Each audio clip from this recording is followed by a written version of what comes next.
Welcome to the Americus podcast. I am John Schroeder, and today I am joined by Lee Kinnamon. Lee Kinnamon currently serves as our mayor here in Americus, Georgia. Mr. Lee, thank you so much for joining us on the podcast. Thank you. Just Lee. Yeah, just Lee? Okay. Yeah, just Lee. And you can, someone asked the other day, what is the least favorite thing about being the mayor? And I said, being the mayor. I guess, air quotes, being the mayor. That's right. I'm really not into all of that. So I would like to be Lee. Yeah. And because that's who I am. Or, students used to call me K-Dog, and some still do. So, I mean, I'm not really much on the titles and all that kind of stuff. No, that's great. That's great. But I know I have to do it because we'll talk about it, I know, but part of the thing about being mayor is that there is an expectation to perform those ceremonial duties, and the public needs a mayor. Yeah, absolutely. Absolutely. Yeah. Well, I'm still learning because I'm from the north. My family is. Come down to the south. Been living in the south for a long time, and Mr. and Mrs. all of that. So I've been integrated into that, and now as I'm getting older and meeting others, you don't have to do that. And I'm like, okay, I don't know which etiquette I'm supposed to follow, but I start off with Mr. and then we go from there. That's fine. So thank you so much for coming on. So I actually met you. I ran into you at Cafe Campesino. Yeah, now Sweet Georgia. Yeah, Sweet Georgia, right? Yeah. And I was just sitting there with my kids, and we were having fun. We were actually looking at houses to buy here. Yeah. And I saw you, and you noticed us, and you kind of leaned over, and you took the risk of kind of building a new relationship and started to introduce yourself. And we just kind of started talking, and I was like, man, this guy's great. What a way to welcome us into this community. And then we started kind of doing the contact information of how do I get to know you a little bit more. And then I recognized, okay, this is Lee Kinnamon. This is also the mayor. And I said, wow, what a great representative for this city. And so I was so encouraged by that. We talked a little bit on the phone. And I would just love, you were elected mayor in November. Right. And so tell us a little bit of the story of Lee Kinnamon growing up, summers, holidays here in Americus, all the way to becoming an elected mayor in Americus. Yeah. And I was elected on my birthday, actually. That's awesome. November the 2nd this year was last year was election day. So it was kind of a special birthday. So I am not an insider, nor am I an outsider. I'm an insider-outsider. I guess I kind of think of the character Nick Carraway in Gatsby, in The Great Gatsby, F. Scott Fitzgerald's great novel, and the sense of a sort of insider-outsider, looking in but being on the outside, being involved but being sort of on the outside. And I think our position, Karen and I, my wife, we neither one of us grew up here in the sense of going to school, and I didn't attend the local schools. I didn't have a number of childhood friends here, and I had a few coming here and staying with my grandmother. So I'm a bit of an outsider, and yet I come from a family that's been here for I'm the 6th generation. My children are 7th generation Sumter Countyans, and on our street, they are, they're the 6th generation. I'm the 5th to live on Church Street in a house that was built for my grandparents. So I'm really a sort of, the epitome of an insider in a way, generationally speaking, on my mother's side of the family. And yet I'm an outsider because I didn't technically grow up here and attend school and do the things that my friends here did. People like Bill Harris and his brother Lee and Charles Chris, people like that who grew up here, childhood friends. So it gives a certain perspective, I think, a certain, it's a sort of macro view maybe of things. I can see things a little bit in a broader sense than somebody who actually grew up. Did you enjoy coming to Americus when you were being a kid and becoming part of that? Yeah, and I was steeped in the family's role in establishing this place because my family played a fairly significant role in the founding of the community. And oh wow! And they were owners of businesses and civic leaders and bankers and investors all those sorts of things that people of the privilege that they enjoyed in the 19th and 20th century allowed them to do, and their role that they played here. And we're blessed with a lot of the artifacts and the archives, and people tell me I live in a museum. So and we do in a sense. Our house is somewhat of a museum of local history and family history. Furnishings that go back into first part of the 20th, but even earlier into the 19th century, mid 19th century. So, and things that have been handed down. So I grew up again steeped in the history, and largely because I was the grandson of a wonderful storyteller. My grandmother, Laura Ansley Hale, born in 1894. And she died in 1991 at the age of 97. In perfect mental condition, health the whole time. Was the consummate Southern lady storyteller, the little old lady who likes to tell the stories about the family. So I grew up hearing all of these things. And as though I knew these people. So the ancestors that are on the family tree, and we have letters, and we have diaries, and we have their writings and the editorials that they publish in the newspaper, and we have so you can kind of get to know them. I was looking, for example, this morning at a collection of letters that my great-great-grandfather, Major Moses Spear, wrote when he was in Europe in 1889 at the Paris Exposition. He had been in England with my great-aunt Carrie, my great-grandmother's sister. They had traveled to England and stayed in England for a period of time, and then went to France during the time of the Great Exposition, International Exposition of 1889, which is when the Eiffel Tower was erected. Wow. So there's this wonderful series of letters back to Americus, some of them published in the newspaper here, Travelers Abroad, and different titles, where this man is telling people back home, his townspeople, here's what we're doing in Europe, and here's what we're seeing, and it's kind of seeing Paris at this incredible period of 1889 through the eyes of an Americus man, who happened to be my great-great-grandfather. But I have those letters, so they're these primary sources. So growing up knowing the stories and being kind of embedded in that rich history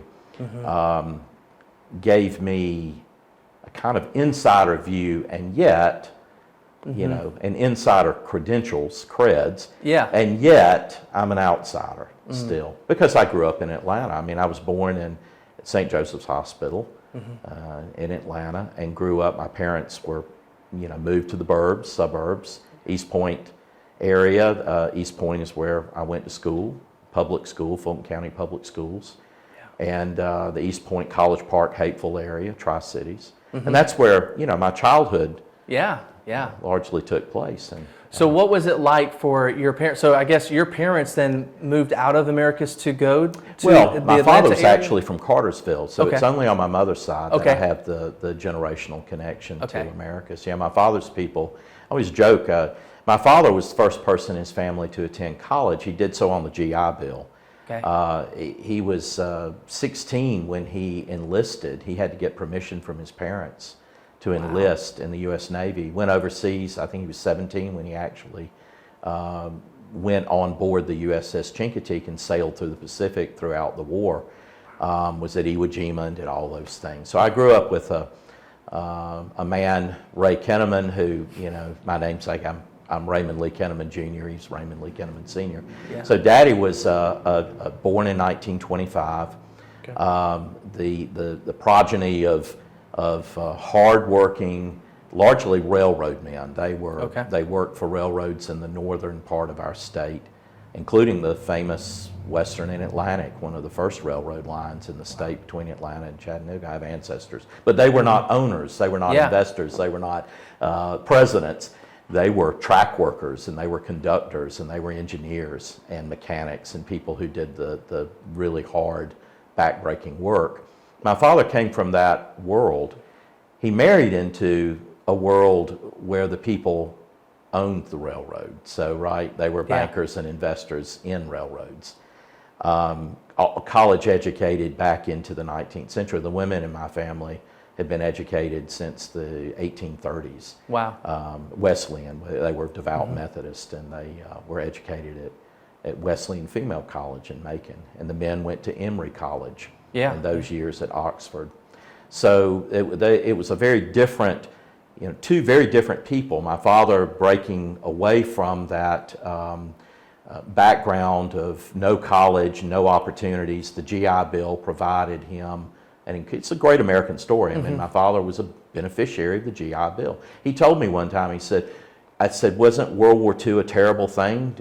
He said, yes, of course it was horrible, and I witnessed terrible things, and it was frightening, but it was the best thing that could have ever happened to me, because the benefits that accrued from my enlisting in the U.S. Navy and serving and being able to go to college, get educated, and then have a life, beyond Cartersville, Bartow County, Georgia. Yeah, that's right. In our brief conversations, just your ability to be vulnerable, to take risks, to build new relationships. Where do you think that came from as you grew up? I mean, are there people in your life that really just encouraged you, or were there certain things that took place that just kind of helped build that character in you? Ray Kinnamon, my father, never met a stranger.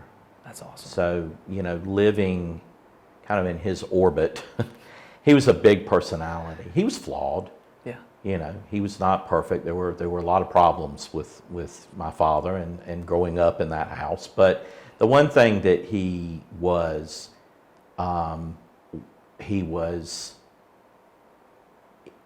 loved everyone. He was able to make a connection on a very real and meaningful level with I never saw him unable to communicate with people.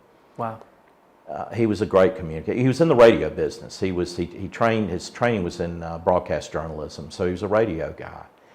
And we're fortunate. There's still some recordings of him doing one of those barn dance. He was country music DJ. So the barn dance shows, introducing Patsy Cline and other people like that. That's fun. In the Metro Atlanta East Point Auditorium, in fact, in the 1950s and early 60s. And so he's this radio guy. He was this big personality. If you talk to my friends in East Point, the guys, young women I grew up with, people I grew up with, they loved my daddy. They loved Ray Kinnamon because he was this incredible presence and personality. So undoubtedly my extroverted nature, my ability to talk and talk too much, came from him. Yeah. Because in him I saw a person who never met a stranger. He had this uncanny ability to really, it seemed to me, connect with people he had just met, perfect strangers to him. Yeah. And this is why my friends growing up in childhood loved him. Yeah. They loved him because he honored them. I mean, he didn't talk, you talk to them, they'll tell you this. Yeah. He didn't talk down to us. He was really interested in what we had to say. He really seemed to care about what we thought. He talked about books and music with them, He loved an audience. He loved energy. He was a very funny guy. He did voices. Yeah. He imitated people. I mean, he was just a performer. And so I guess I got that, some of that charisma. It affected me, I guess, in the sense twofold, that it gave me a kind of confidence, and I had a model of it. Yeah. But also living in that shadow, in a sense. Yeah, I was about to say, kind of stepping into your own, unique identity. Individual. Yeah. He was a cheerleader for me, though. No matter what I did, I mean, I could play something on the piano, and I'm not a pianist. I studied theory and composition and used the piano just to compose, but I would play some little throwaway line or something, just some noodling. Oh, that's great. You need to do something with that. I like the way that sounds. I mean, he was not a musician. Yeah. My mother was. She was a pretty well trained pianist, and would put me in the bathtub when I was little. Ansley too, my sister, and we would shrivel. It looked like prunes, children.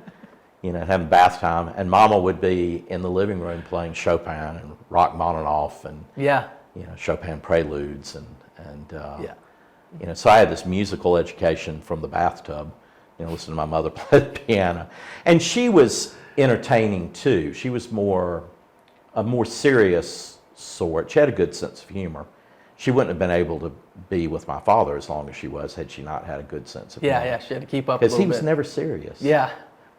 Right? He was never, you never knew if he was being, and so I'm the same way. It really, that part of me, my students would tell you, like former students, classroom situation, we never know if he's being serious or not.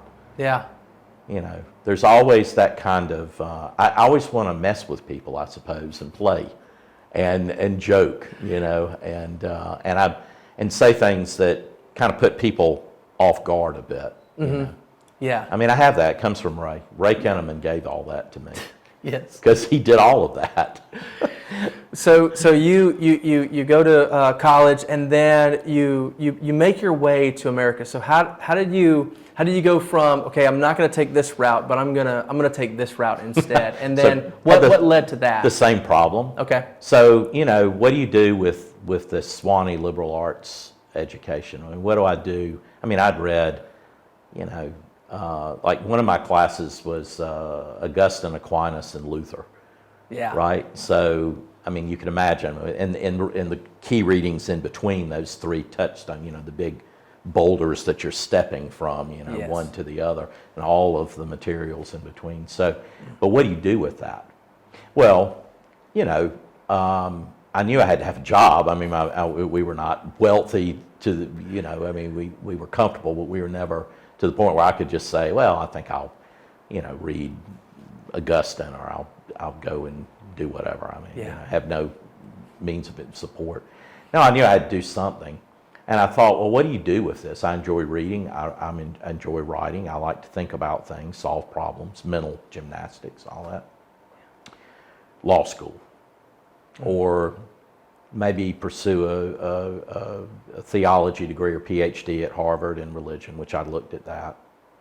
Took the GRE, took the LSAT, decided law school. Okay, so I did an internship with the State Supreme Court of Georgia. I worked for Chief Justice Marshall, Tom Marshall, who is from Americus, came from Americus. I was his intern for a summer, and worked for the public defender in Fulton County for a summer, and trying to get an understanding of law. Got into senior year, 11th hour, kind of once again. Had been admitted to law school. I paid the deposit, in fact, to the University of Georgia. I had been admitted to Emory and University of Georgia, so we wanted to go to Georgia. Paid the deposit. Was home for that summer. This was 1987. It would have been in the early summer of 87 when I graduated from Swanee. And the phone rang, and Dean Brown Patterson, I mentioned him to you. He had studied under C.S. Lewis at Oxford. Anyway, Brown Patterson called, and the dean of the college, and he said, how would you like to come back and be assistant director of admission at Swanee University?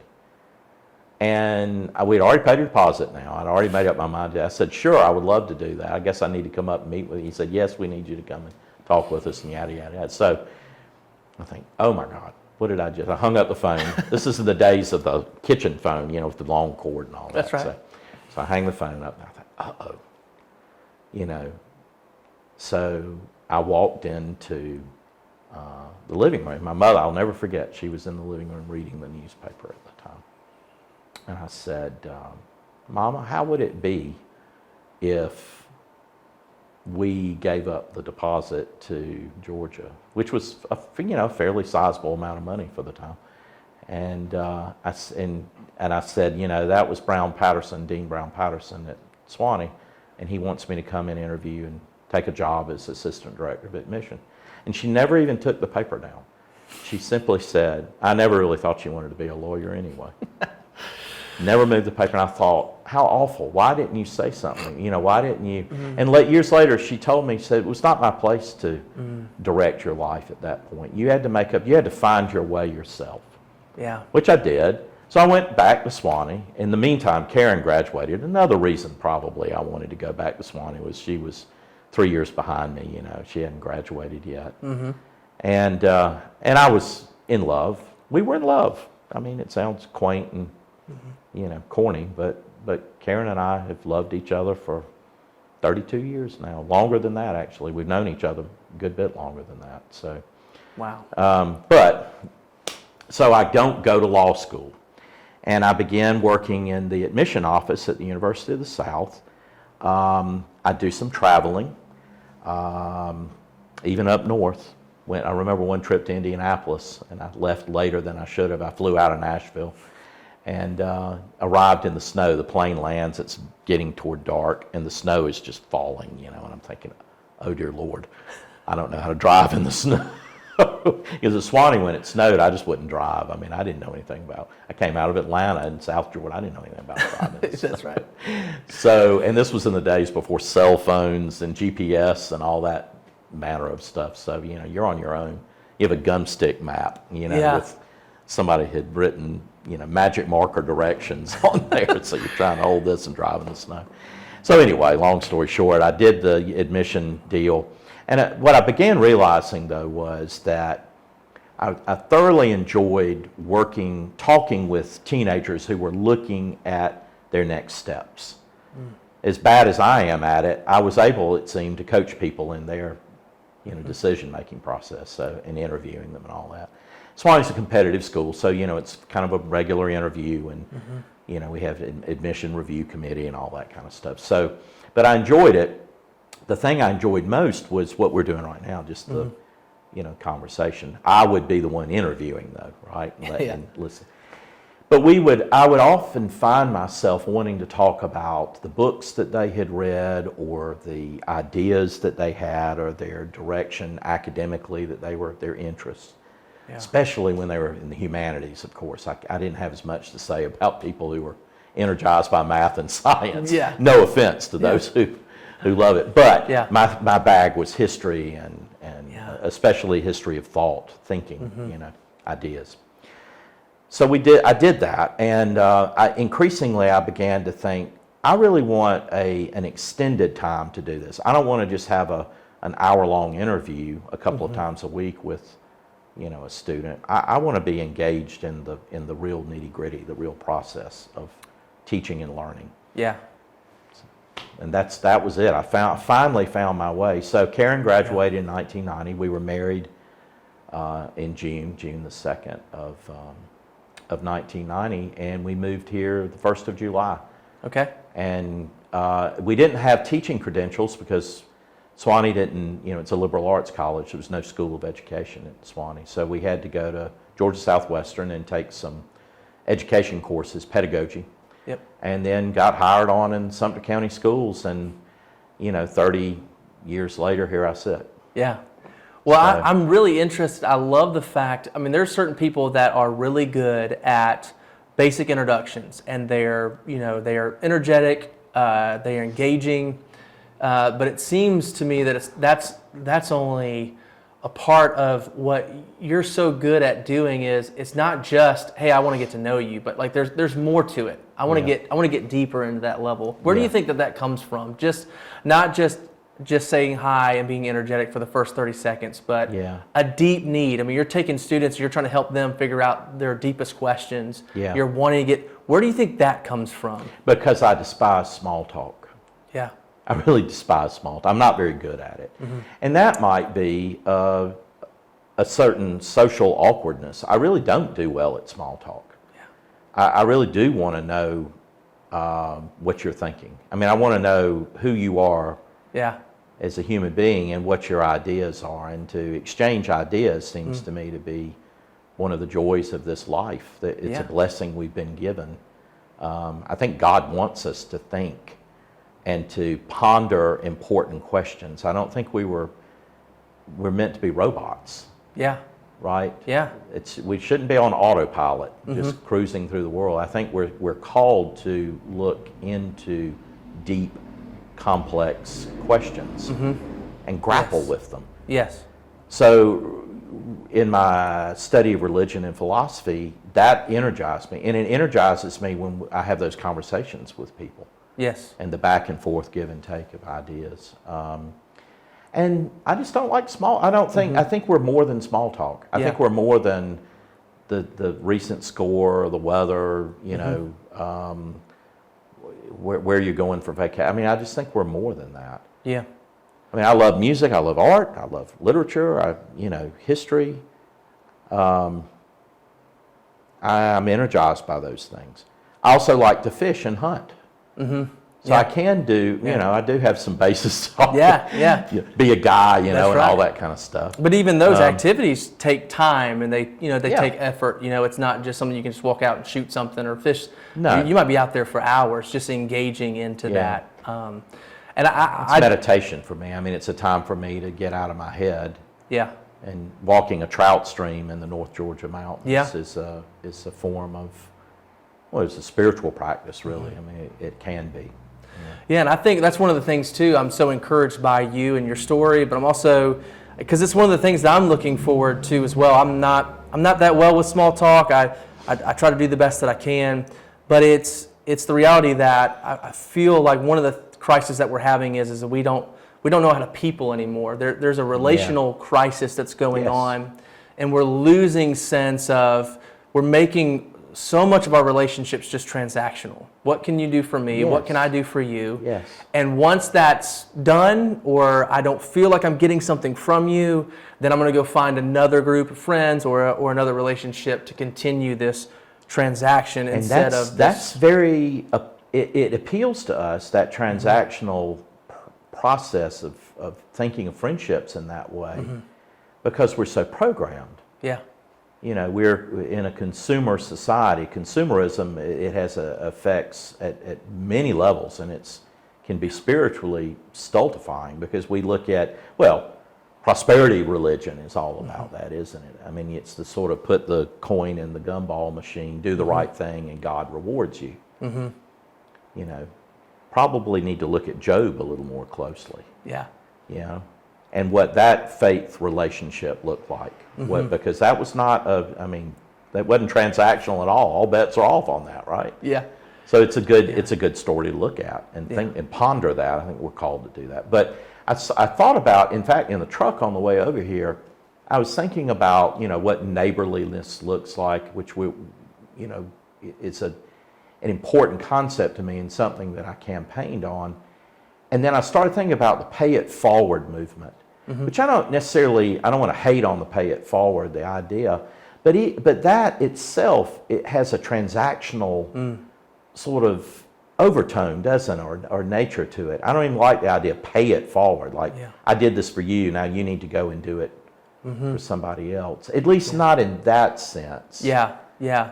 It is, I am risking something, whether there's no return, because that's just who I am, and that's what I want to continue to promote. Yeah. And so if you don't pay it forward, okay, I'm still going to give this time, this effort, this tow, this ride, this pay your grocery event, whatever the pay is, I'll do it with no expectation. Yes.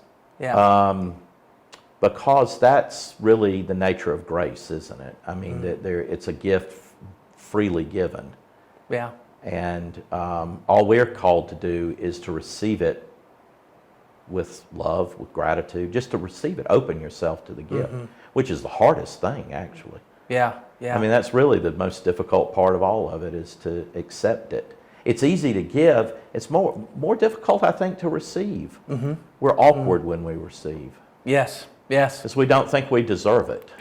and we don't, and yet we do. Right? Because we're good.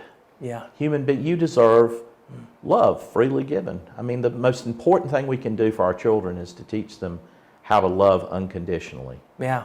It's very difficult to do. Yes. Yeah. We talked about C.S. Lewis' Four Loves, and the levels, the different types or phases. He didn't really use phases, because we're in and out of those categories maybe of love. But that transactional love, which it tends to be a perversion of storge, which is the love you have for the pet, don't bite the hand that feeds you, right? So, but often we have that level of love with our friends and neighbors and even our family members. It's transactional, like how dare you do this to me because I've done all of these things for you. And I fall prey to that. Yeah. You catch yourself doing it, being resentful of someone that you've done something for because, oh, well, look how he's treating me. I mean, I did all of this for you, and yet here you are.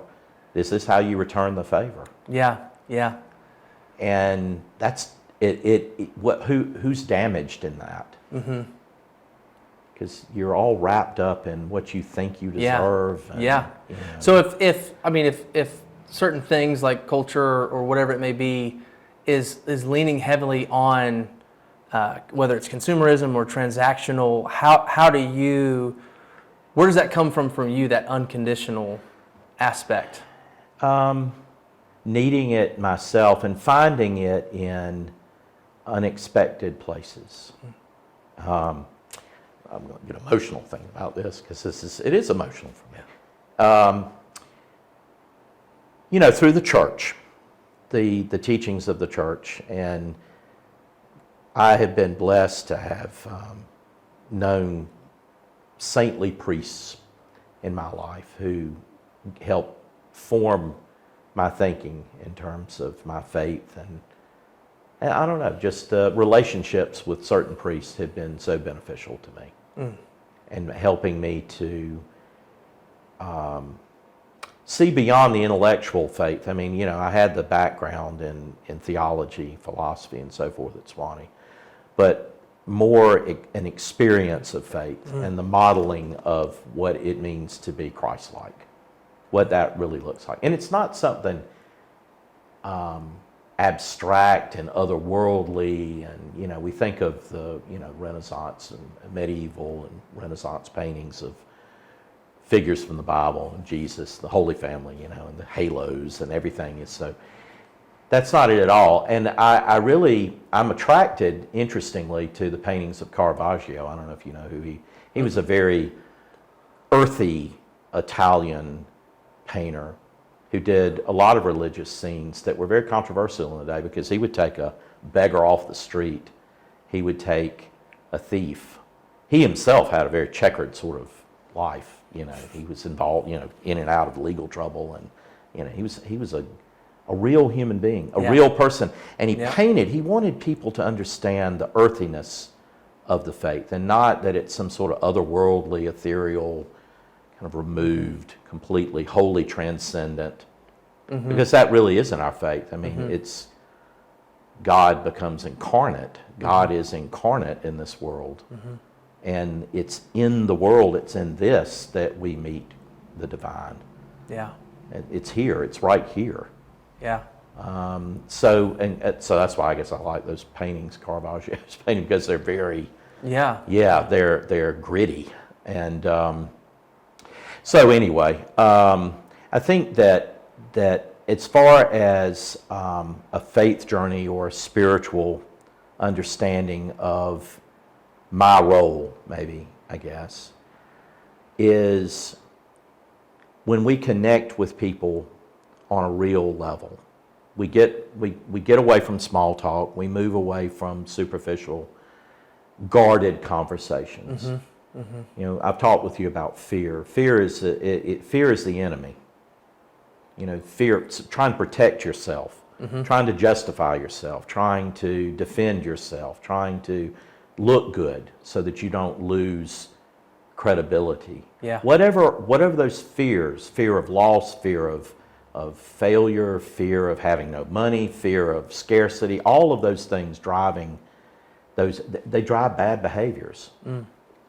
And they destroy relationships. We cannot have a good relationship if we're living in a state of fear, paranoia.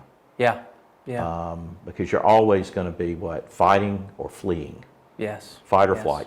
Yeah. So I've talked with you before about this notion of fight or flight. In the classroom, it comes down to this.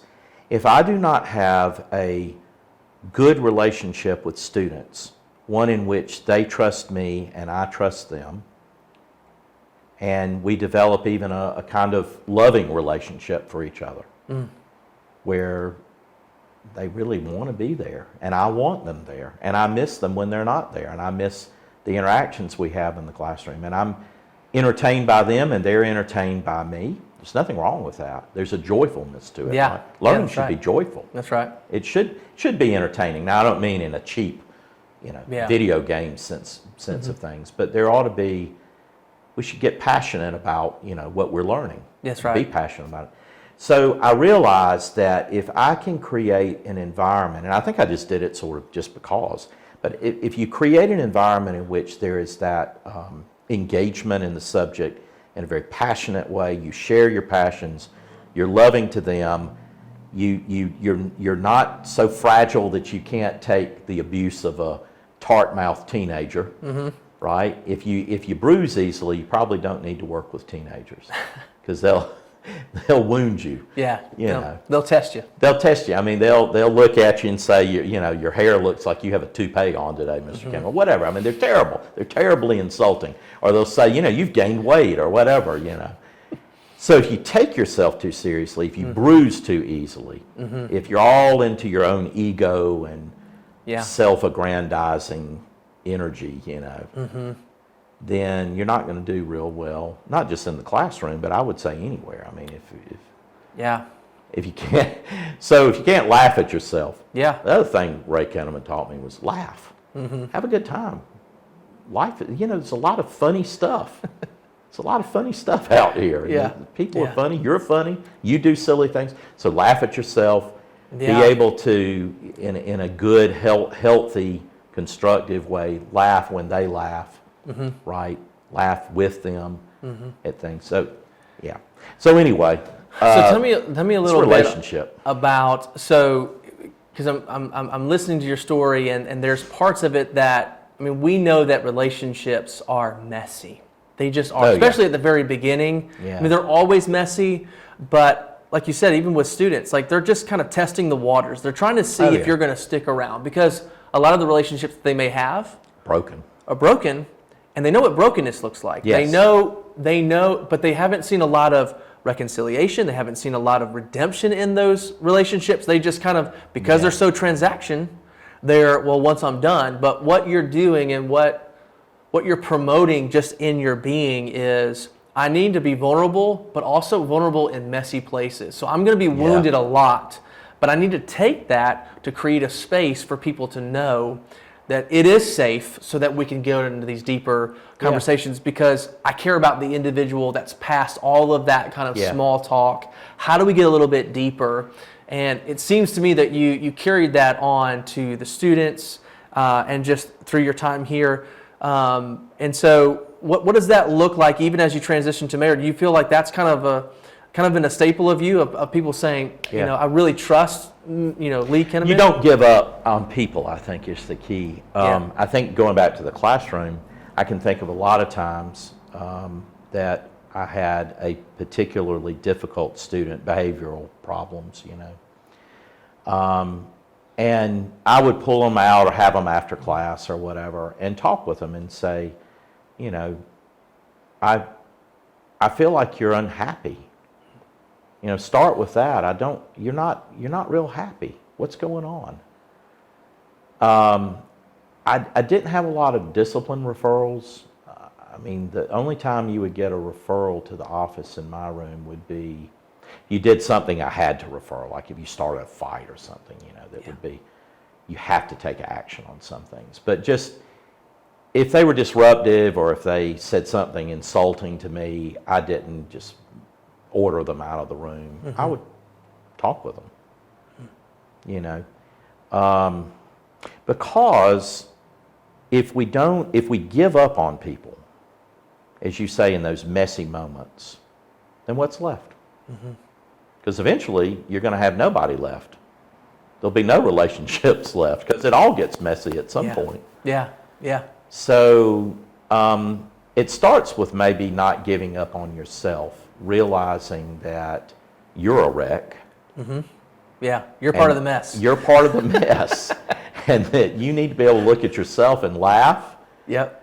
And then roll your sleeves up when you need to and work on fixing some of those things with God's help, and your friends' help, and your mentors, and your priest, and your, be vulnerable with them and say, yeah, I do stupid crap. I mean, I do this, and I'm sorry. Yeah. And I'm working on it, but Yeah. I'm insecure in that sense, or I'm this, or I'm that, whatever. But if you here's the thing I found with students: if you model that with students, they are now no longer in a position of fear where they will fight or flee, close up, or come out swinging at you. They're disarmed by it. Your vulnerability is disarming to other people, is what I ultimately found. One's ability to be vulnerable and honest and calm and open and reflect on your own issues and say to a student, I get mad too, and Karen and we fight sometimes, and I say things I shouldn't have said. And when I start telling, and those are true statements, but when I start saying those things, it's disarming to them. All but the toughest cases responded to that. Yeah. Yeah. I just didn't, I felt like it was my duty to reach them. And I do with everybody. Yeah. Yeah. Right? I mean, that it's sort of my sense of duty is to be able to communicate effectively and in a real way with everybody. Do you feel like most of the interactions that you have you meet with on a daily basis are probably in that fear mode, like just continually in that fear mode, even before you meet them? Not that you create it with you, but that it's just there. Yes. And so we're all on edge. We're all very defensive, and 2 years of isolation due to COVID, and the bombardment of media, negative, divisive. Yes, there are a lot of bad things happening. I mean, the Russian invasion of the Ukraine is terrible. I mean, the situation in Ukraine is horrible. It's frightening. But we have to realize that here, right, in this moment, there's nothing that I can do about that at this very moment. I have no reason to be fearful at this very moment. So in this engagement, where I'm engaged here, I need to be engaged here. And not be thinking about all of these things, or think whatever it is. I mean, that's just an example. But I think that people are on edge. They're defensive. They automatically assume that you're after them, or that you're trying to get something of it. And we all fall victim to that. I mean, I fall victim to that. And when I do, I begin, then I feel bad. I mean, when I do that, and I know when I've done it. I mean, I know exactly when I've done it. We know when we've been bad. We're like students. I mean, we know when we've been bad. And then I think, oh gosh, I mean, I really shouldn't have behaved that way. We often do it with people we love the most. Have you noticed this about? You live long enough to see that you're often your worst person with the people absolutely. that you love the most. And you do it because of the fear of losing them.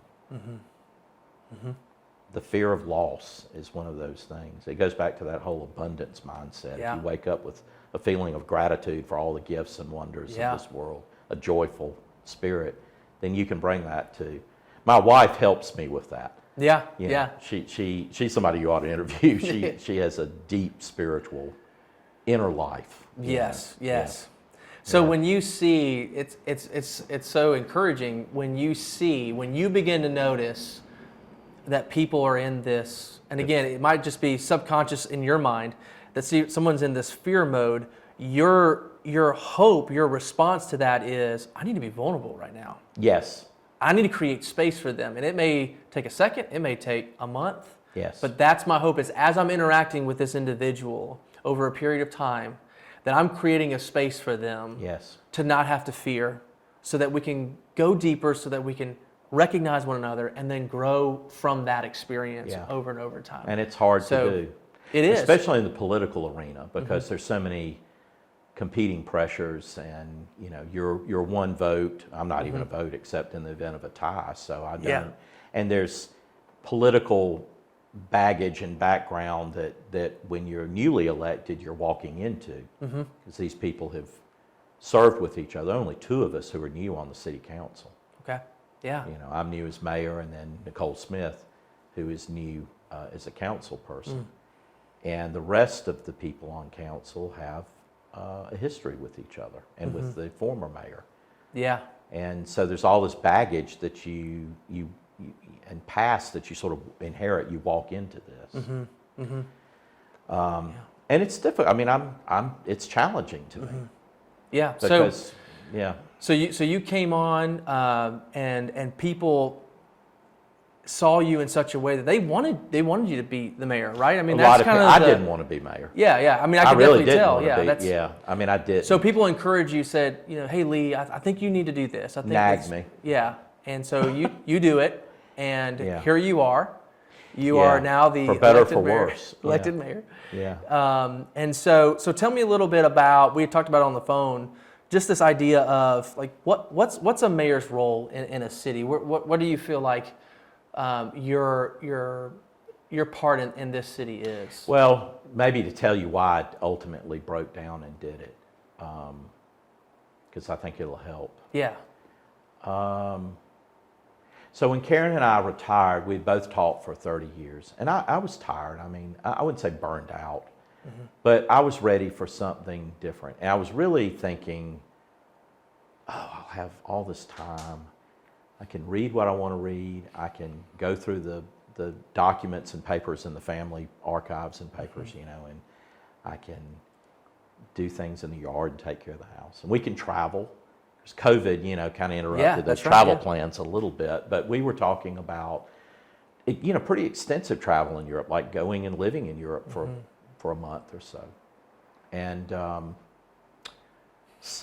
had a bit, you know, I had kind of an idea of what all that would look like. And Karen's, she loves to travel. She, you know, she would go all the time. And I do too. And I wanted to go back to Italy.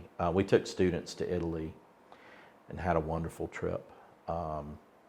And I would like to spend time in the hill country, Tuscany, Umbria, you know, and get to go to Florence and stay for a while and like be able to take the train to Florence and stay and see, not be rushed. Right? Yeah, that's right. Not be on the tour bus and be rushed. Just hang out, soak it up. And so I finally graduate from high school. You know, I'm in the class of whatever that was, 2020, I guess. Yeah. So I finally graduate from high school, or 2021, and I was in the class of 2021. My students always joked, you know, you think you'll graduate this year, Mr. Kim? No, it's not going to be this year. I can't quite pass enough credits to. So, but I finally did. Yeah. So I graduate, and Karen and I, you know, began thinking about the next chapter. At the same time, I'm getting, you know, calls. Friends. I won't name names, but they know who they are. But a lot of people began to push me in that direction and say, you know, you're the natural person for this. You have the background. You know people. You know people across the community because, of course, we taught 30 years in the public schools, predominantly black students. You know, when I first started teaching, I think the percentage of white to black students in Sumter County high schools probably maybe 15 or 20% white, you know. So we were rooted That's right, in both sides of what we call both sides of the community, which I hate using that because it's one community. But as we see things, sadly, because of our history in a town like this, we're divided. But Karen and I kind of bridged that divide. And so a lot of people saw that, well-meaning, good, well-meaning people were encouraging me to do it, both in the black community and the white community wanted me to run. And I resisted, and I really did. I for a long time, I was saying, no, and people would, you know, stop me in a restaurant and pass me on the street and say, Mr. Mayor, you know, you'll be our new mayor, and I'm, no, you know, I don't want to do this. Well, I wanted to have fun. I wanted to Yeah. just not be responsible for anything. I've done a lot of things. I've chaired a lot of boards. I've done, what I've done, all the stuff I've Yeah. taken charge of. I didn't want to be in charge anymore. Yeah. And because I know that it's a lot of work, and for me, because of the way I handle things, I don't go in half-hearted. I mean, for me, it's got to be perfect. It's 110%. I mean, I've got all in, and I want things to be right. Yeah. I want to fix things, and I mean, it's just the nature of my personality, for better or for worse. I have to work on some of that. So I resisted and resisted, and then, even in our morning prayer, Karen and I were watching during this time. Canterbury Cathedral was putting out morning prayer on YouTube, Facebook channel every morning.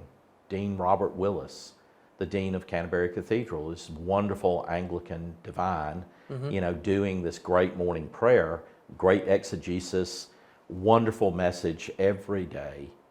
And it was all about vocation. And not, stories of people following their calling and doing what God is leading them to doing, and discernment and vocation and all of it. It was just like I was being bombarded. Yeah. To the point I would cry during morning prayer and Karen would look at me and say, "It's not easy being Lee, is it?" And I said, "Not right now." Because I knew in my heart, I felt the call to do this. Yeah. And some people won't believe that, and that's fine. But it's true. I mean, I knew I was conflicted. Yeah. I was terribly conflicted. I mean, I knew that my heart told me, yes, you do have the talent and the abilities and the wherewithal to do this. And you bridge the racial divide to a certain extent. I don't want to take too much credit for doing that or for having the ability to do that, because there are problems with that, thinking that way. But at least I have friendships and relationships in the Black community that help me possibly create some unity to be a bridge. Yeah. And I care about these people. I mean, they're not strangers to me. This is not a foreign part of the community to me. Yeah. So I felt that nagging, and there was this pressure that I was putting on myself on the one hand, and then on the other hand, I'm just thinking, I just want to fish, I want to go to the mountains, I don't want to be burdened with all of this. It's messy, it's difficult, it's complex. It's not going to be, where's the fun in it? Yeah. Yeah. I want fun. I want to run away. I want to run away from the problems because, think about in the midst of all this, we had the COVID, we have, the political upheaval, the divisiveness politically. We're in a highly polarized period in our political life in this country, and that plays out here. And people are, as you said, people are operating in a state of fear, palpable fear. Yeah. It's a difficult time to do this. And I wanted to run away. Yeah. But I didn't. And do I have regrets? Depends on the day. When times get tough, I'll whine just with the best of them. I mean, I'm not a saint at all. Yeah. So I'll say, why did I do this? Why did I do this? But usually something happens during the day when I'm in one of those why did I do this moments, Yeah. where, and I don't believe it's by accident. I think there is a rhythm and a meaning behind these encounters, and it's God moving through the world. It's the Holy Spirit working through the world. So somebody will come in my path, or there'll be a phone call, or there'll be somebody, and the word of encouragement will come when I most need it. Encouraging me. Yeah. Wow. Saying, like, we're glad, we know these are tough things that you're dealing with, but we just want you to know that we support you. And I mean, I get that, believe it or not, I know it. And I'm grateful. I'm so grateful for it, because the people don't know it comes at that very moment when you really were feeling pretty bleak. Yeah. Wow. And man, it kicks in. So I have to be grateful to God for those people who are conduits of God's grace, who are saying those things to me, or just being nice to me. Yeah. That's right. That's right. Just being kind, just being good, Wow. which I hope I do. I try to. Mm-hmm. Yeah.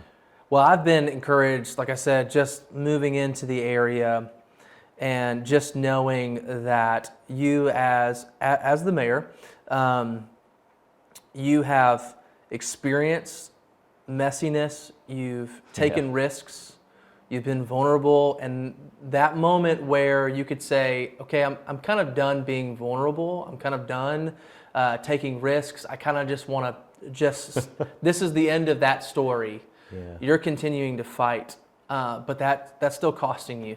I don't day. think we ever can get away from that. Yeah. I mean, the I think perception is that we can. Yeah, I thought that Yeah. okay, I've done my part. That's right. I really had. I still, after all, I've done my part. Mm-hmm. I've served the community. I've chaired this. I've been a teacher for all these years. I've helped kids get into college. I've done all these things. Yeah.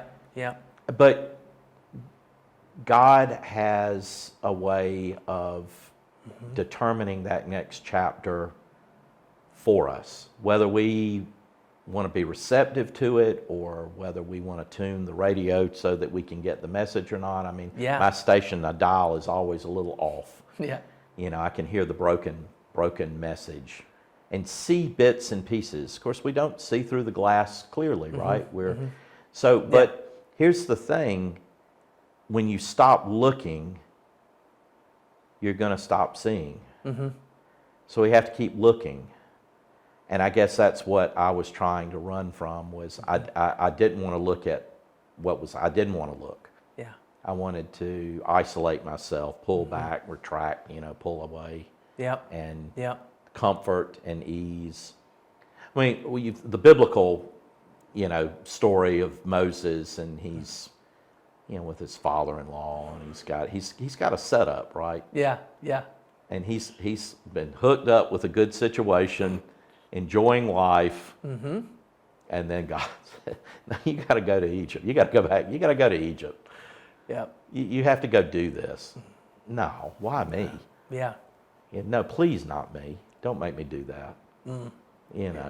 And we're all in that. We're always there. There's always that resistance, that reluctance. In small ways, it comes in little bitty ways. Yeah. Right? Just resisting, wanting the easy way, wanting comfort, and there's nothing wrong with that. We always have to prop up. You have to recharge your batteries, right? Yes. Even Jesus did it, right? He would have to get away from the crowd. He would leave the crowd and he would have to go and have time for spiritual reflection. He would commune with the Father, right? You have to do this. Yeah. You can't stay in the crowd the whole time. And we all know that. There has to be some time for ourselves. Yeah. But we have to go back. Yeah, that's right. We don't, Jesus didn't just pull away and say, "Y'all got this. Yeah. Y'all take care of it. Yeah. Disciples, you handle it. Handle the crowd." Yep. Yeah. So it seems if we were built for deep, meaningful relationships, but it costs us something. Yeah. We've got to recognize that and accept that that we're going to be hurt. And when we are, yes, that we're able to, like, for example, like you mentioned, sometimes the hurt just comes from, not being, taking yourself too seriously. But some of it just comes from, that was a deep wound. But what we can't do is close ourselves off and become more defensive, because the false reality is that's going to keep me safe, but it really doesn't. No. It makes the situation worse, and it makes you harder of a person to build relationships, that fight or flight mode.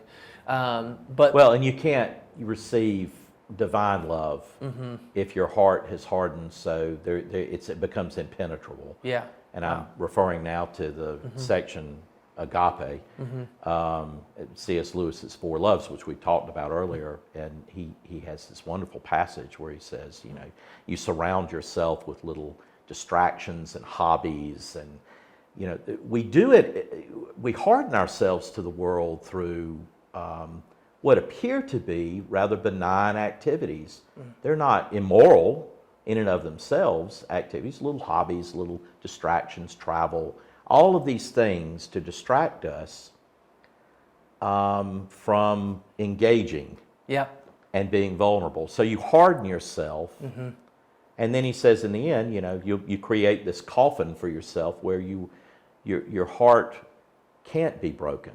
Yeah, yeah, yeah. And if love for our fellow human beings, if the cost of love, the price of love is a broken heart, he says, then so be it. Yeah. And that is the cost Yeah. of love, Yeah, actually. absolutely. It's to break us. Yeah. Yeah. Unfortunately, it's just the way it is. And of course, our model for that is Christ himself, right? I mean, the very model of that. There is cheap grace. There's no such thing. Yeah, that's right. There's that's no right. such thing. There's a cost. So what would you say? What would you say for an average neighbor, a citizen of Americus, who has experienced brokenness, whether that's through history in the past of Americus, or just personal experience, maybe with family dynamics or situations, Poverty. Yeah, what would you say to someone as a means to encourage them not to take that fear stance? What would that look like? What would it look like for those maybe on this side who are not in the fight or flight mode? What can we do as neighbors to help our neighborhoods not feel that they have to be in that mode? Know your neighbors. So I go, I often, the gospel reading this last Sunday was, we're on a lectionary, it's a prescribed lectionary so the gospel reading for this past Sunday was the parable of the Good Samaritan.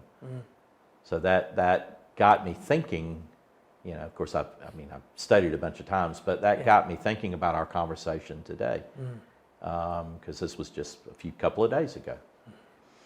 And when we look at that, part of the issue, the big issue for the lawyer, he's identified as a lawyer in some translations, is to justify himself. Like, who is, first of all, how do I get eternal life?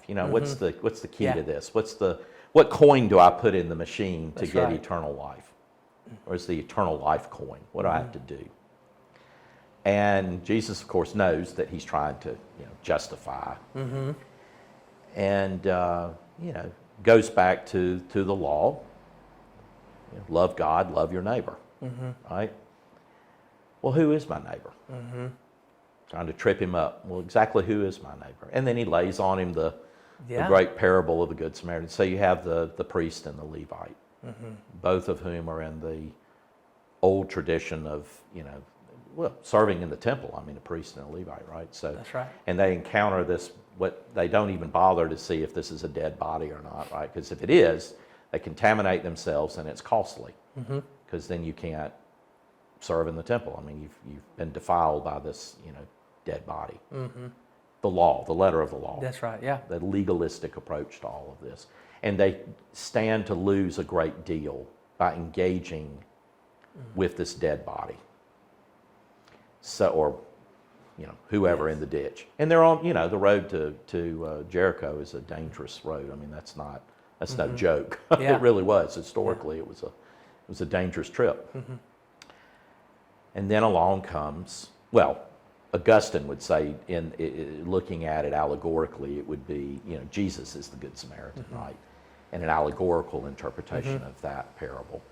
Others don't necessarily interpret it that way.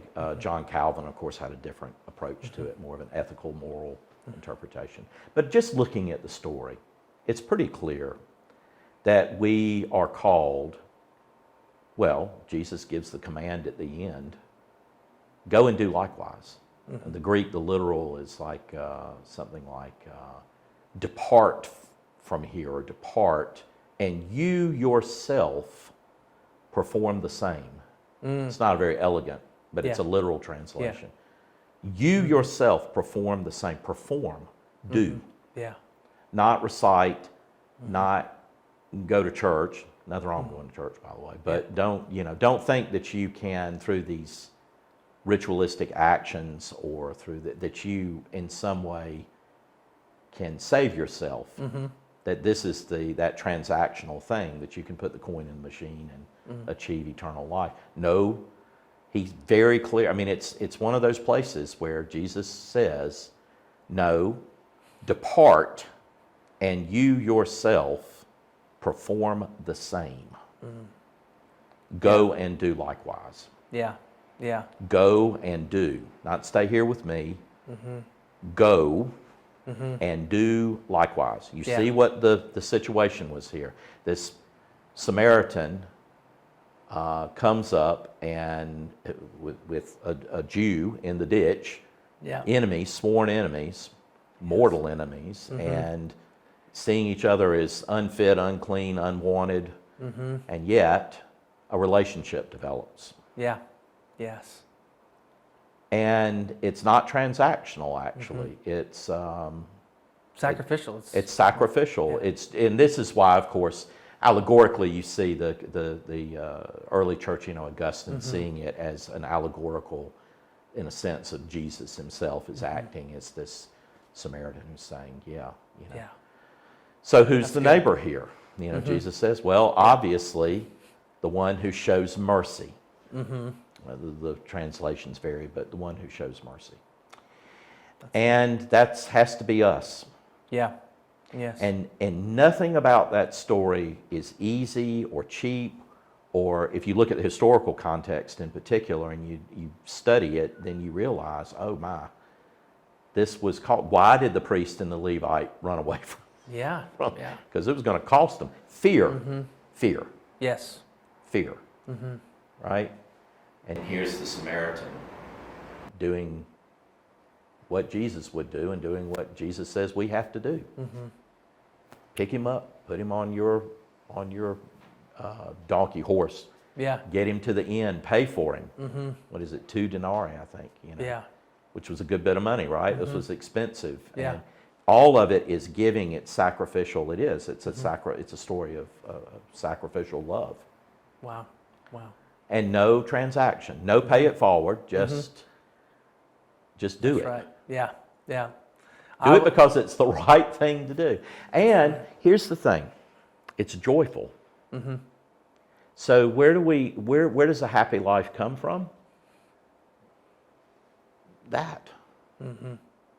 Yeah. What makes you feel so? Like the other day, I went to the Juneteenth celebration, right? And the fellow who was putting it on, Reverend Eugene Edge, was just so appreciative. He said, I'm just so grateful you stayed through the whole thing, and you and he was thinking, it was kind of an inconvenience for me, I guess, or what. And I told him, I said, this was joyful. I love being here. I enjoyed this. I enjoyed the program. I enjoyed the music.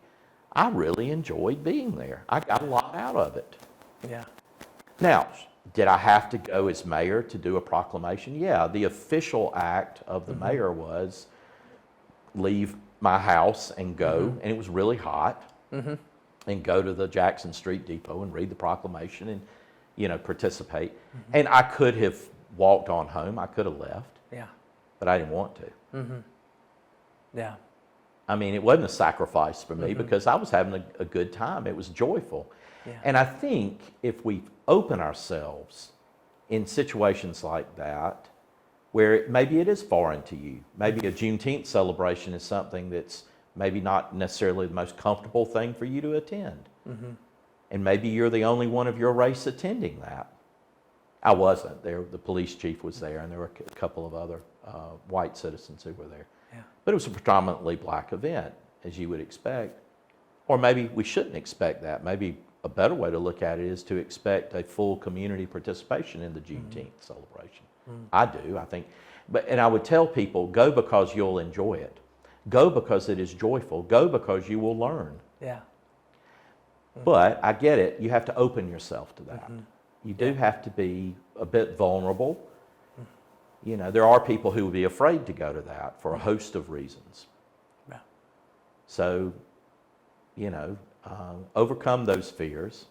It takes courage. I think that's a word. At the end of our post-Eucharistic prayer in the Episcopal Church, one of the lines is, "Give me strength and courage to love and serve you with gladness and singleness of heart. Send us now into the world with strength and courage to love and serve you with gladness and singleness of heart." And it takes strength and courage to do what we have to do. Yeah, yeah. I agree with that. Yeah. I agree with that. That's Courage. You have to overcome some of those fears. If you're a little afraid about what it's going to be like to go to the Juneteenth celebration where you may be the only one of your race, and I would say the same of African Americans coming to a predominantly white celebration in our community or whatever it is, chill a little bit. Don't be so paranoid about it. Realize that you'll probably have a good time. Get over the fear. Come participate. Yeah. Talk to folks. Yeah. That's the way we'll do this. That's the way that we can build unity. And if I can do anything as mayor to get people to encourage people, first of all, know your neighbors in your neighborhood. Go up to events. Show up at events. Show up. Participate. Come to the events. Whether a lot of people in the black community say, well, that's a white event. People in the white community say that's a black event. There is no such thing. It's an event. Juneteenth was an event. Yes, I'm a white mayor. But I was perfectly received, loved. Of course, I taught, a lot of the people who were there, I'd had relationships with them through the schools, either co-workers or students or former students or parents or whatever. But they will embrace everybody. They've treated everybody that way. It was the wonderful, joyful, loving event. And I had a great time, and it was a deep honor to be able to present that proclamation. Wow. I really do mean that. And it would be the same, I would say the same in the black community. Come to, let's say, for example, the Lee Council House for a history talk, which is predominantly has been a white organization. It's integrated now, but it's historically been a white organization. Let's build a little courage, come participate, and you'll be surprised at how much fun you have. Yeah, yeah. Joyful events, And the more that you continue to have that vulnerability and continue to take those risks, hopefully, and others do it the same, understanding where it comes from, you have to be in a state where you're not in fight or flight. Yes. So that you can give that out to others. Yes. And that requires inner work. Yeah. So this goes back to my own faith life. My faith journey, my spiritual development is important and formative in my role as mayor. Yeah. You need me to pray. You want to encourage me. Yeah. Lee, have you prayed this morning, or pray with me, or pray for me. Yeah. The community needs to understand I need that. I have to do that for myself. I do it for other people. I encourage it. But it's important when I get up in the morning to get my head straight. I pray traditional prayers like the Our Father, of course, and others that are written and traditional within the tradition of the Book of Common Prayer, the liturgy that we use in our church. But I also pray simple things like, when I get up, thank you. I have another day and it's a beautiful day, and I listen to a bird maybe singing, and I think this is wonderful, and my cat Willie will jump on the bed and nuzzle me and all that, and I feel warmth and gratitude for those. I like little things like that. Yeah. Little things can make me really happy. Yeah. Yeah. Simple things. The cup of coffee I smell brewing that Karen's gotten up and fixed for me. I mean, little bitty things. We've got to look at the little bitty things and be grateful for those things, because none of it's guaranteed. Yeah.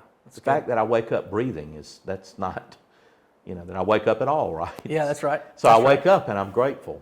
Start with gratitude, and then ask for forgiveness.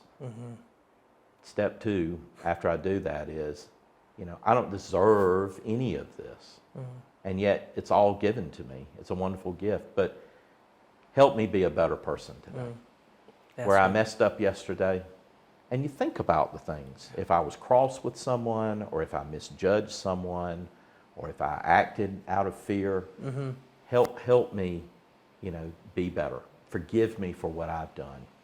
That's good. And I will seek forgiveness today. If I've offended someone, I'm going to be intentional about asking for forgiveness. That's good. And then the third part, give me strength and courage to love and serve you with gladness of singleness. I say that line a lot outside the post-communion prayer. We say it every Sunday, of course, after communion. But I say, please give me, courage, strength and courage to love and serve you with gladness and singleness of heart. Singleness of heart. Not to be conflicted, but to serve you courageously. Give me the strength to do it. It's good. It won't be perfect, That's right. but it's not going to be anything without Yeah. you. Yeah, that's It will right. be absolutely nothing without you. So if I do that a lot, and I will say that same little mental prayer in my head a lot of times when I'm in a situation. Council meetings.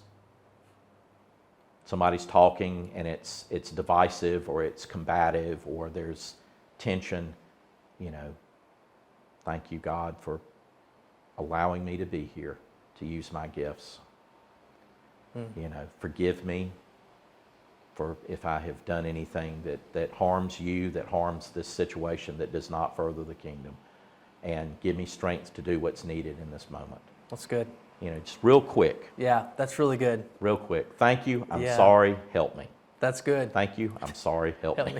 I love it. So anyway, All but I right. have to do that because if not, I won't be worth a plug. Well, that's encouraging, and I think that, you know, as people listen, especially those in Americus, and they see that this is, you know, a voice in our community, a large voice in our community, that if we can pattern that, our neighbors will feel safer and be able to build relationships deeper. Yeah. So Go to your neighbor and take them a pot of banana pudding or something. I mean, Yeah. seriously, it's in small things. absolutely. Pick up some trash. Yeah, I mean, Bill Crenson, somebody we meet on the way to church periodically, we'll be walking and our paths will cross. He goes to the Presbyterian church, we go to the Episcopal church.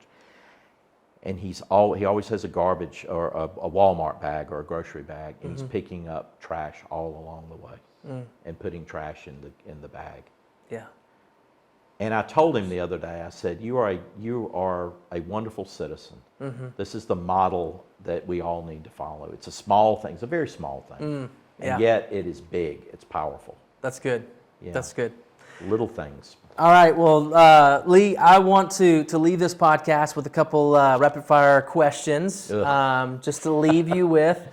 So let me ask you this. I heard that you are a trivia person, and so if you had to pick three members, Trivial person? Or no, a trivia. Some might say I'm a you like trivial trivia. person. Yeah, no. Pick three members to be on your trivia team. From our community? No, well, just anybody. If you could pick anybody to be on your trivia team, Oh. who would you pick? Let me think. I don't know. I'd want someone like George Will or somebody like that, an intellect, you know, a writer, an intellectual, somebody who would know, you know. Let's see, another person. Pop culture. I don't know. I would need someone like, and I'm not necessarily a big fan, but somebody like Ellen DeGeneres or somebody who, you know, knows pop, or Jimmy Fallon maybe. Yeah. I would think Jimmy Fallon would be a good, He'd be a you good know, one. because he knows pop culture, Yeah. right? And then you need a sports guy. Let me think. I'm trying to think who would be. Oh, I don't know. One of my younger friends, like Matt McKenzie, he lives here in town. He's Nice. a sports, or his brother. Yeah. Yeah. Just rocking it. That's good. Yeah, I mean, you got to have a sports Yeah, gotta have it. person, Gotta have it. and so I would have an egghead, and you need a pop culture person who's got his finger on the heartbeat or the pulse of pop culture, and then you need a sports person. Yeah, So, I love it. I love it. Okay. Favorite movie or book you've watched or read recently?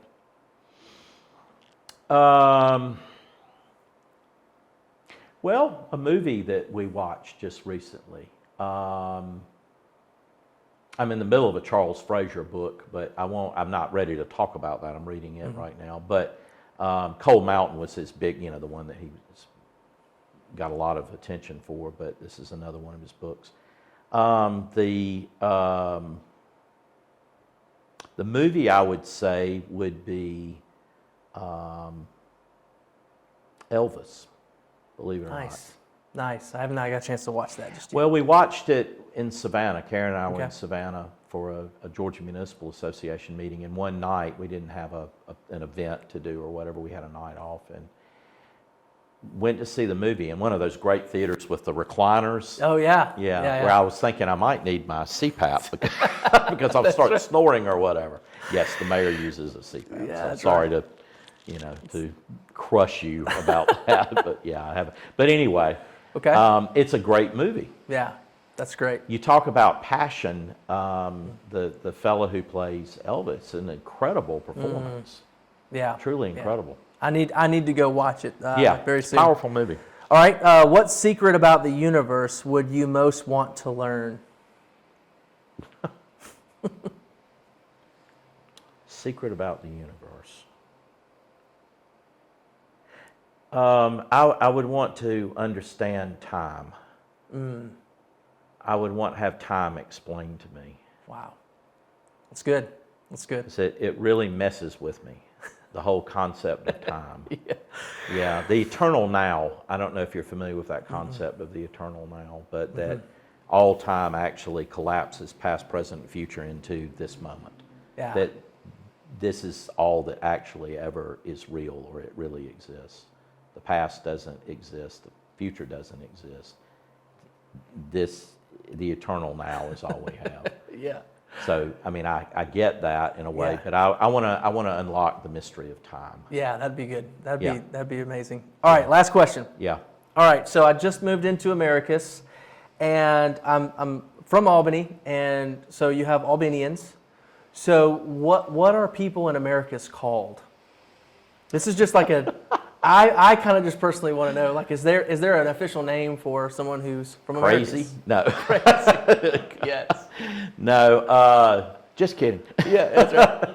No, Americussers. I've seen Americussers. that. I mean, Okay. that's All right. that's been used in our Okay. earlier history. I think it was used to describe a merry band of cusses. That's right. Yeah. Americussers. Yeah. Cussers. Yeah. Yeah. So That's yeah, awesome. Americussers, I guess. All right. Well, I have Americusians. I have one to put in the vote if there is ever going to be a vote. Okay. So, and this is not an original idea, but the word Americusian. How does that feel to Oh, you? Americusian. How you like that? That sounds more European, doesn't it? That has a. It's It like does have a very. they're Americusians. That's right. I don't know about that. All right. I don't know All about right. Well, I pitched it. So Yeah. if it ever comes back around, we'll see. We'll So, see. You'll know it's because I put it in the hat. A book that I would recommend. I do want to go back to that. Okay. Because there is a very good book. It's been out for a little bit, but it's an African-American writer, a woman in Louisiana, Mississippi. I think she teaches at Tulane, I think, is where she is. Jasmine Ward, and the name of the novel is Sing Unburied Sing. Okay. It's a very fine piece of writing, and she's a Southern writer. Grew up on the coast. Yeah. Louisiana, Mississippi, and comes from that tradition, that background. But it's a fine piece of writing, and it explores in a contemporary context a lot of very important issues, I think. Okay. She was influenced by William Faulkner a good bit, and I think the novel As I Lay Dying was an inspiration to her, which, if you haven't read Faulkner, you need to read Faulkner. You'll help you understand the South. Where did you grow up in the North? Where were you from? My parents are from Minnesota, Wisconsin area, but I yeah. was born in Germany, military. Military. So you're a citizen of the world. Yeah, a little bit. Yeah. So That's a good thing to be. I've really enjoyed South Georgia, and like you said, kind of an insider outsider kind of thing. Yeah. But Do you think place matters? I think it helps. Yeah, I think it's one of the building blocks of who we are. Yeah. And I think that if we can recognize that we have all been compromised in some way, it helps us to realize that we have been kind of in a bubble, and it's good to see what's outside of it, so that you can appreciate what you've learned, but also be willing to look out. So Yeah. We have to live out our lives in a particular place. There's a particularity to living out our lives, our faith journey, but our Yeah. lives. And it's lived out in the particular, not the abstract. Yeah. And so I do value place and believe that place does matter. The history of this place matters. Yes. Yeah. It informs where we are and what we're doing right now in the present. And it has a bearing on the future, of course. And who we are as a people is shaped by this place. Our geography matters. Yes, our absolutely. history matters. Yeah. And of course, I would say that. I mean, I taught it for 30 years. Yeah. But I actually believe it. I do believe that we need to know more Yeah. about who we are and where we came from. Yeah. That's huge. That's huge. So place matters. Yeah. Yeah. Anyway. Well, thank you so much. I've enjoyed it. Lee. Thank you for coming and for sharing your story. And I'm your guinea pig. I'm the first of your interviews, I guess. well, you're the second, but I mean, we are still very fresh into this. So Okay. I Well, I'll am take really- second. Yeah, I'll take second. Right. I am second. Right. Yeah. Yeah. Thank you so much for your time, and I look forward to more interactions with you, and also just seeing our city enjoy one another and trust one another by being vulnerable. So And thank you for I that. appreciate the fact that you're giving us a chance, that you had faith in this place. You saw something good here, opportunities, possibilities, fertile ground maybe, and you chose us. And we're grateful to you for doing it, because I think y'all are going to make a great addition, and you have a house here in the historic district, and I mean, you're an answer to a prayer. You are. Yeah. You're an answer to a prayer. You're people that we want to encourage to come here, Yeah. because this is a good place. Yeah. It's a great place. Yeah. Sound like a mayor now. Yeah, that's right. No, thank you. Thank you for that. Yeah. So, Sure.